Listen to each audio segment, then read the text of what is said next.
আমার অন্তিকে কেড়ে নিয়ে তুই শান্তিতে থাকবি, আর আমি আগুনে জ্বলে পুড়ে ছাই হব? তুই এত ছলনা করিস কীভাবে রে? আমার অন্তিকে ফিরিয়ে দে। তুই তো কয়েক মাস ধরেই চিনিস, আর আমাকে দেখ, ছোটবেলা থেকে অন্তিকে মনে প্রাণে চাই। মিষ্টি বিহ্বল হয়ে গেছে, মূর্ছা যায়নি সে। তাচ্ছিল্যের হাসি হাসে কলিকে দেখে। এরপর বলতে শুরু করে, তুমি কি অন্তুকে না দেখে তার গল্প শুনে প্রেমে পড়েছ, নাকি তার কষ্টের খবর জেনে কাঁদছো? দিনের পর দিন তোমার মা যখন অন্তুকে ঘরে বন্দি করে রাখতো, তখন কি তোমার কষ্ট হতো? আমার হতো কলি। যখন দাদা চিঠি লিখে অন্তুর কষ্টের কথা জানাতো, তখন অনেক কষ্ট হতো। খেতে ইচ্ছে করতো না, ঘুমোতে পারতাম না। তার কষ্টে মনের মধ্যে কষ্ট হতো। ইচ্ছে করতো ছুটে এসে মানুষটাকে আগলে নেই। তোমার কি এমন লাগতো? তুমি অন্তুর কষ্টে কত বেলা অনাহারে ছিলে বলো? কলি নির্বাক। সত্যি সে এমন কিছুই করেনি। ছোটবেলা থেকেই অন্তিকের সাথে মায়ের দূর দূর আচরণ দেখে সে অভ্যস্ত। তার কাছে অন্তিক মানেই মোমের পুতুল ছিল। সে ভেবেছিল অন্তিকের ব্যাপারে লায়লা বেগমকে বললেই সে রাজি হয়ে যাবে, কিন্তু হয়েছে তার উল্টো। কলি বুঝেও বুঝছে না, পাগলের মতো আচরণ করতে শুরু করে। আমার অন্তিক ভাইকে চাই, ওইসব হিসাব নিকাশ তুই কর। সাবলীলভাবে বুঝেও মিষ্টি যখন দেখল কলি দা বাঁশের ফলি সোজা হচ্ছে না, তখনই সে তার দুষ্টু রূপে ফিরে আসে। কলির কাছে এসে গাল বরাবর দুইটা ঘা বসিয়ে বলে, তোর মতো গর্ধব নির্লজ্জ মেয়ে এই জীবনে দেখিনি। এই তুই কি খেয়ে বড় হয়েছিস রে কলি বাঁশের ফলি? আজ থেকে তোকে দেখলেই ঝাঁটা পিটা করবো, বুঝলি? এতদিনে তুই যেহেতু ভালো হোসনি, ভবিষ্যতেও হবি না। কান খুলে শুনে রাখ, অসুস্থ বলে দুর্বল ভাববি না।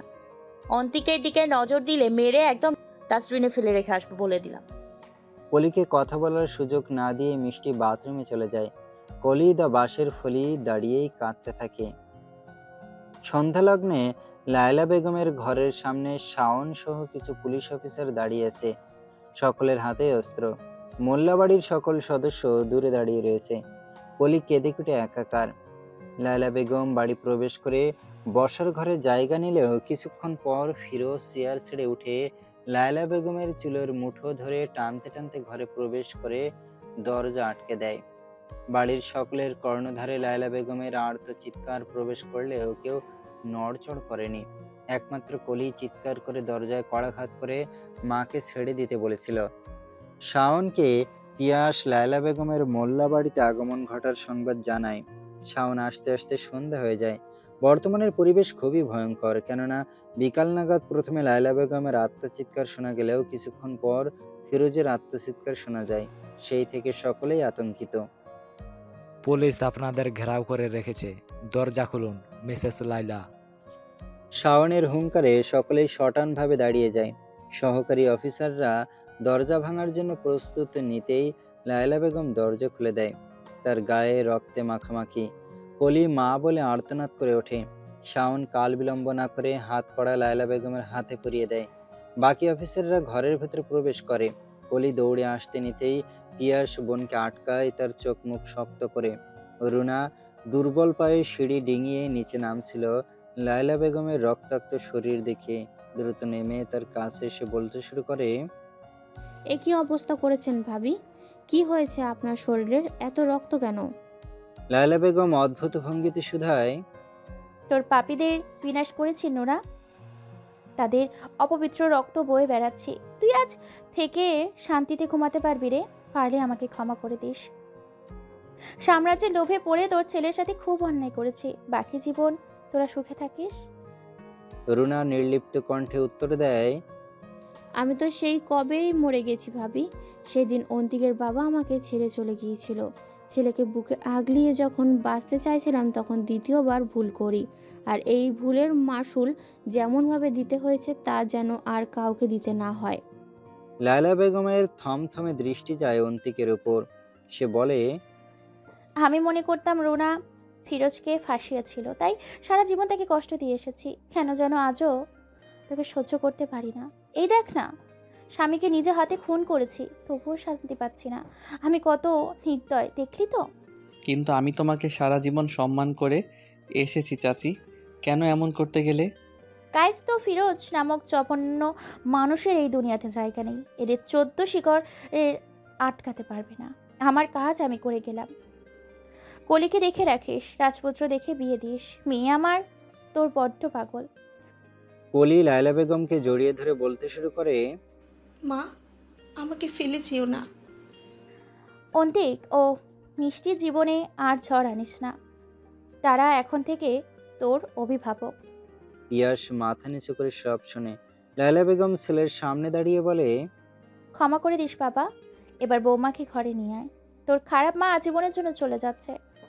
পিয়াস লায়লা বেগমকে জড়িয়ে ধরে বলে, আমি তোমার এই রূপ কখনোই দেখতে চাইনি মা। আমার কষ্ট আজ বুঝলি, তাতেই আমি খুশি। মিষ্টির উদ্দেশ্যে লায়লা বেগম পরিশেষে বলে যায়, এই সংসার আজ থেকে তোর, তোর রাজত্ব সবখানে। আজ তুই জিতে গেলি আর আমি হেরে গেলাম রে। স্ট্রেচারে করে ফিরোজের লাশ ঘর থেকে বের করা হচ্ছে। কলি আর কাঁদছে না, বাবাকে দেখতেও যাচ্ছে না। পিয়াসও নীরব, যেন সেও পূর্ব থেকে সব অবগত। অন্তিক ঘরের মধ্যে আছে। লায়লা বেগমও রুনার বলা কথা শোনার পর ছটফট করছে, সত্যি কথা জানার জন্য। রুনা বিষয়টি বোঝার পর বলে, তোর আসল বাবা কায়েস নয়। তাহলে আমার বাবাকে, তার নাম কি? প্রশ্ন রয়েই যায়, কে অন্তিকের বাবা? নাম কি তার? তোমার বাবার নাম আসাদুজ্জামান। তোমার দাদির আগের ঘরের সন্তান ছিল। তোমার দাদির পূর্বে বিয়ের ব্যাপারে মোল্লা বাড়িতে কেউ জানতো না। ফিরোজের বয়স যখন 13 বছর আর কায়েসের 11 হয়, তখন আসাদকে নাজিম ভাই এ বাড়িতে নিয়ে আসেন। আসাদের কথা তোমার দাদির থেকেই জানতে পান। সেদিনের ঘটনা নাজিম ভাই আমাকে চিঠিতে লিখেছিল। আসাদকে মোল্লাবাড়িতে আনায় সবচেয়ে কষ্ট পেয়েছিল তোমার দাদি। তিনি মোল্লাবাড়ির কাউকে তার অতীত সম্পর্কে জানাতে চায়নি। আসাদকে নিয়ে আসার পর মোল্লাবাড়ির কারোর ওপর তেমনভাবে প্রভাব না পড়লেও ফিরোজ আর কায়েসের ওপর প্রভাব ফেলে। তোমার দাদির থেকে তারা মুখ ফিরিয়ে নেয়। এতে তাদের চলাফেরার আচরণ ব্যবহারে পরিবর্তন আসতে শুরু করে। নাজিম ভাইয়ের অগোচরে মেয়েদের নেশায় জড়িয়ে পড়ে দুজন। নাজিম ভাইয়ের কানে আসতে আসতে তারা পাপ কাজের অতলে ডুবে যায়। তোমার দাদির 2 ছেলের শোকে দুনিয়া ছাড়েন। এদিকে তোমার বাবা আসাদকে কাজকর্ম বুঝিয়ে দিতে শুরু করে। বিয়ে করায় আমার পছন্দের পাত্রীর সাথে। রুনা আমার দুঃসম্পর্কের আত্মীয়ের ভাগ্নি। মা বাবা কেউ ছিল না। আসাদ ও রুনার সম্পর্কেও ভালোই চলছিল। এর মধ্যে সংবাদ পাই রুনা মা হবে। রুনার গর্ভমাস তখন 5 মাস চলে। একদিন বাজার থেকে সংবাদ আসে আসাদ মারা গেছে। তখন এত তদন্ত কে করতে যায়? আসাদের জানাজা হয়ে যায়। 3 মাস পর নাজিম ভাই স্বার্থপরের মতো কায়েসের সাথে বিয়ে দিয়ে দেয়। নাজমা বেগম এতটুকু বলে থামেন, চোখ থেকে চশমা খুলে আঁচলে মুছে নেন। রুনা মুখে আঁচল চেপে কাঁদছে। অতীতের ব্যাপারে সে কখনোই অন্তিককে জানাতে চায়নি, কিন্তু পরিস্থিতির চাপে আজ অন্তিককে জানাতে হচ্ছে। মা, পূর্ণালয় কিভাবে পৌঁছেছে? নাজমা বেগম উত্তর দেন, পূর্ণালয়ের জমি আসাদের ছিল। রুনা সেই রাতে বিধ্বস্ত অবস্থায় আমার দুয়ারে এসে দাঁড়ায়। আমি পরদিনই নাজিম ভাইকে চিঠি লিখি। 12 দিন পর নাজিম ভাইয়ের জমির ওপর পূর্ণালয়ের তৈরি করা শুরু হয়। রুনাকে স্থান দেয় সেইখানেই। মর্মযন্ত্রণায় আক্রান্ত মোল্লা বাড়ির প্রতিটি সদস্য। এত বছরের লুকায়িত রহস্য উন্মোচনে কেউ কারো চোখের দিকে তাকাচ্ছে না। বাড়ির বড়দের পাপের বোঝা বাচ্চাদের উপর ঝুঁকছে। অন্তিক সকলের দিকে নজর ঘুরিয়ে বলতে শুরু করে, আমাদের পিতামাতা যেমনই হোক, যাই করুক না কেন, আমরা ভাই বোন একসাথে থাকবো। আমি আজ সকলের সামনে কথা দিচ্ছি, এই বাড়িতে ফুল ছাড়া আর কিছুই ফুটতে দিব না। শত্রুর সামনে পরিবারের জন্য ঢাল হয়ে দাঁড়াবো। পিয়াসের নত যেন দৃষ্টি তুলে অন্তিকের দিকে তাকায়। এতক্ষণ অপরাধবোধ তাকে কুড়ে কুড়ে খাচ্ছিল। অন্তিকের কথায় জড়িয়ে ধরে পিয়াস। আস্থার সুরে বলে, আমিও পরিবারকে আগলে রাখবো ভাই। মিষ্টি এতক্ষণে মুখ খোলে। তার মনে ভীষণ কৌতূহল। এখন তার অনেক কথাই অজানা। অন্তিকের উদ্দেশ্যে প্রশ্ন করে, কিন্তু তুমি কিভাবে জানতে পারলে বাবা মণিমাকে অপহরণ করেছে? মানে বাবার এই রূপ দেখে তো বোঝার উপায় নেই যে বাবার মনে দুষ্টু চিন্তা ভাবনা ছিল। আর বাবারই বা কি হয়েছে? কোথায় তিনি? ওই লোকটাকে বাবা ডাকবে না মিষ্টি? মিষ্টি নির্বাক। অন্তিক তার সাথে উচ্চস্বরে কথা বলছে। সে তো জেনে প্রশ্ন করেছে, তার জন্য এই ব্যবহার। মিষ্টি কথা বলার প্রস্তুতি নিতেই অন্তিক পুনরায় ধমকে দেয়। চিৎকারের সুরে বলে, ওই লোক বাবা হওয়ার যোগ্য নয় মিষ্টি। প্রশ্ন করছো আমি কিভাবে জানতে পেরেছি তাই না? বলছি, রেস্টুরেন্টের সিসি ক্যামেরায় ধরা পড়েছিল মাকে অজ্ঞান অবস্থায় ওই লোকই গাড়িতে উঠায়। ড্রাইভার জানো কে ছিল? ফিরোজ চাচা। এরপর ফিরোজ চাচার ফোন ট্রেস করে জায়গার সন্ধান পাই। চাচি ওই লোকটাকে খুন করেছে। ফিরোজ চাচার দলের লোকেরাই এই সংবাদ আমাদের জানায়। আর কিছু জানতে চাওয়ার বাকি আছে? মিষ্টি মাথা নিচু করে ঘর থেকে বের হয়ে যায়। তার আর কিছু জানার নেই। অন্তিক নিজের ভুল বুঝতে পারে। মিষ্টিকে তার এভাবে বলা ঠিক হয়নি। রুনা বিষয়টি বুঝতে পেরে অন্তিকের কাঁধে হাত রেখে বলে, ভুলে যাবি না, তোকে এই অন্তিক রূপে ফিরে আনতে মিষ্টির অবদান বেশি।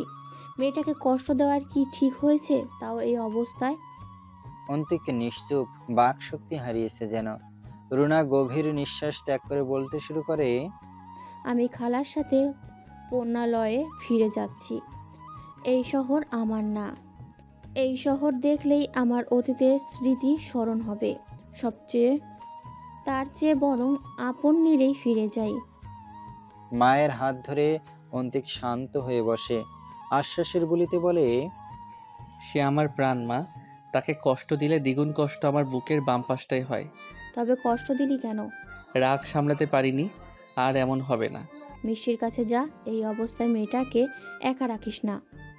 অন্তিক মাকে আশ্বস্ত করে ঘর থেকে বের হয়ে আসে। বিছানায় বসে আয়েশের সাথে আচার খাচ্ছে মিষ্টি। অন্তিক ঘরে প্রবেশ করে মিষ্টির স্বাভাবিকতা দেখে থতমত খেয়ে যায়। এই মেয়েটাকে তার পূর্ব থেকে জানা আছে। নিশ্চয়ই খেয়ে দিয়ে তার সাথে দ্বিতীয় বিশ্বযুদ্ধ শুরু করে দেবে। কিন্তু এমন কিছুই হলো না। মিষ্টি আচারের পর্ব শেষ করে অন্তিকের গলা জড়িয়ে ধরে। অন্তিকের ঠোঁটের সাথে নিজের ঠোঁট আলতো ছুঁয়ে বলে, আদর পেতে ইচ্ছে করছে। বউয়ের নেশাকারী কথায় অন্তিকও বিমোহিত হয়ে যায়। মিষ্টির কোমর চেপে বলে, এই অবস্থায় এত আদর পাওয়া কি ঠিক হবে? কিন্তু আমার যে চাই আদর। অন্তিক ঘামছে। বিশেষ মুহূর্তে এসে গলার স্বর আটকে আসছে। নেশায় বুঁদ হয়ে যাওয়া মাতালদের মতো বলে, এখনই? মিষ্টির ঠোঁটের সাথে অন্তিকের ঠোঁট ছুঁই ছুঁই। এমন সময় মিষ্টি অন্তিকের ঠোঁটে হাত চেপে ধরে। অন্তিক ছটফটে পাখির ন্যায় বলে ওঠে, থামালে কেন? আদর না চাইছিলে? মিষ্টি এবার স্বাভাবিক সুরে উত্তর দেয়, আমি তো আচারের কথা বলছিলাম। আদর বড়ই আচার শুনেছি ভীষণ টেস্ট। আমার আর বাবুর খুব খেতে ইচ্ছে করছে। ছেড়ে দে মা, কেঁদে বাঁচি। অন্তিকের অবস্থাও তাই। আচারের কথা এভাবেও বলতে হয়। অন্তিক অসহায় দৃষ্টিতে বউয়ের দিকে তাকায়। মিষ্টির মিটি মিটি হাসি দেখে বোঝাই যাচ্ছে অন্তিকের জীবন আজ থেকে তেজপাতা হওয়া শুরু। একটু ধমকের জন্য তার বউ তাকে রাস্তায় এক টুকরো তেনা পরে দাঁড়িয়ে থাকতে বলতে দ্বিতীয়বার ভাববে না। 2 বছর পর ফোনের রিংটোনে ঘুম ভাঙে মিষ্টির। দেয়াল ঘড়িতে জানান দিচ্ছে এখন মধ্যরাত। এই সময়ে তার সতীন ছাড়া আর কেউ কল করবে না। সে আর জানে যতক্ষণ পর্যন্ত সে কল রিসিভ করবে না ততক্ষণ পর্যন্ত ফোন বাজতেই থাকবে। অগত্যা ঘুম ঘুম কণ্ঠস্বরে ফোন রিসিভ করেই বলতে শুরু করে, কলি বাসের ফলি, কি সমস্যা রে তোর? হ্যাঁ, এত রাতে কেন এত জ্বালাতন করছিস আমাদের? তোর বর মোহাম্মদ এনামুল সাহেব কি আদর যত্নে কমতি রাখছে যে আমার জামাইয়ের কথা স্মরণ করছিস? ভাবি, আমি এনামুল, কলির বর বলছি। মিষ্টি চোখ কচলে ফোনের নাম্বার পুনরায় দেখে নেয়। হ্যাঁ, এটা তো কলির নাম্বার। নিশ্চয়ই এই মেয়ে আবারও ক্রিমিনালের মতো কাজ করেছে। এমানুল ভাই সেটার বিচার দিতেই হয়তো কল করেছেন। মিষ্টি ফোঁস করে নিঃশ্বাস ত্যাগ করে বলতে শুরু করে, কলি কোন অন্যায় করেছে ভাই? এমন হলে ওরে ক্ষমা করে দেন। কলি কোনো অন্যায় করেছে ভাই? এমন হলে ওরে ক্ষমা করে দেন। আসলে মেয়েটা আদরে আদরে বড় হয়ে একদম বাদর হয়ে গেছে। ছেলে মানুষের বলে ভুলে যান সব। এনামুল সাহেব সম্মানের সহিত মিষ্টিকে নিষেধ করে বলেন, আরে না ভাবি, কলি কিছু করেনি, কিন্তু কলির কিছু হয়েছে। মিষ্টি উদ্ধৃত স্বরে বলে, কি হয়েছে? আপনি কি মেরেছেন? কেন মারলেন? মানছি আমাদের মেয়ের একটু সমস্যা আছে, তাই বলে মারবেন? আপনার সাহস তো কম নয়। বিয়ের সময়তে ঠিকই লাফিয়ে লাফিয়ে বিয়ে করতে চলে এসেছেন। এক বছরেই স্বাদ মিটে গেছে। হ্যাঁ, পাঠিয়ে দেন আমাদের মেয়েকে, রাজকন্যার মতো রাখবো বলে দিলাম। আরে ভাবি, আপনি তো রীতিমতো আমাকে অপরাধী বানিয়ে ফেলছেন। আমি কলিকে মারতে যাব কোন দুঃখে? আমি বলতে চাইছিলাম কলি অসুস্থ, মানে সে প্রেগনেন্ট। মিষ্টি হাঁপ ছেড়ে বাসে মিনমিন স্বরে বলে, তাই বলুন, আমি তো কি ভেবেছিলাম। অন্তিক ভাই তাহলে ভুল বলে না, আপনি সত্যি এক পিস ভাবি। মিষ্টি নড়ে চড়ে শোয়। নিজের সম্পর্কে সুনাম শুনতে তার বেশ ভালো লাগে। সুর টেনে সে বলে, আর কি কি বলেছে আমার নামে শুনি? এনামুল সাহেব এবার বলেন, আর বলতে পারবো না ভাবি, আপনি না হয় ভাইকে ঘুম থেকে ডেকে শুনে নিন, আমার বউ লাঞ্চ করতে রাখছে। ফোন কাটতেই মিষ্টি বিড়বিড় করে বলে, শালা বিদেশিদের এই জন্যই আমি দেখতে পারি না, এরা সময়ের মূল্য দেয় না। পিয়াস স্ত্রীসহ সিঙ্গাপুরে পাড়ি জমিয়েছে গত বছরই। পলিরও বিয়ে হয়ে যায় এক বিদেশির সাথে। তাদের বিয়ের 1 বছর হয়েছে। রুনা পুণ্যালয়ে ভালো আছে। লায়লা বেগম কারাগারে কার সাথে দেখা করেন না। মিষ্টির একটি ফুটফুটে মেয়ে হয়েছে। মিষ্টি তার নাম দিয়েছে নয়না। অন্তিকেরও নামটা পছন্দ হয়েছে। সময়ের হিসাব জানা নেই মিষ্টির। মিষ্টি এবার স্বামীর দিকে ফিরে তাকায়। মানুষটা আরামে ঘুমাচ্ছে, অন্তিকের এত সুখ কি আর মিষ্টির সহ্য হবে? সে অন্তিকের শরীর ঘেঁষে কানের কাছে মুখ নিয়ে ফিসফিস করে বলে, শুনেছি রাত বিরাতে বউকে চুমু খেলে ভিটামিন এ পাওয়া যায়। কথাটা কি সত্যি অন্ত? অন্তু এক ঝটকায় মিষ্টিকে তার উপরে ফেলে ঠোঁটের সাথে ঠোঁট মিলিয়ে দেয়। সময় নিয়ে ঠোঁটের স্বাদ নিয়ে বলে, 100% সত্যি। এই ভিটামিন এ আমার আজীবন চাই চন্দ্রিমা। মিষ্টি লজ্জায় মুখ লুকায় অন্তিকের বুকে। অন্তিক স্ত্রীর মাথায় ঠোঁট ছুঁয়ে বলতে শুরু করে, যদি দেখার ইচ্ছে হয় তবে ফিরে যাও সূচনায়, সেখানে স্বাদ পাবে দুষ্টু মিষ্টি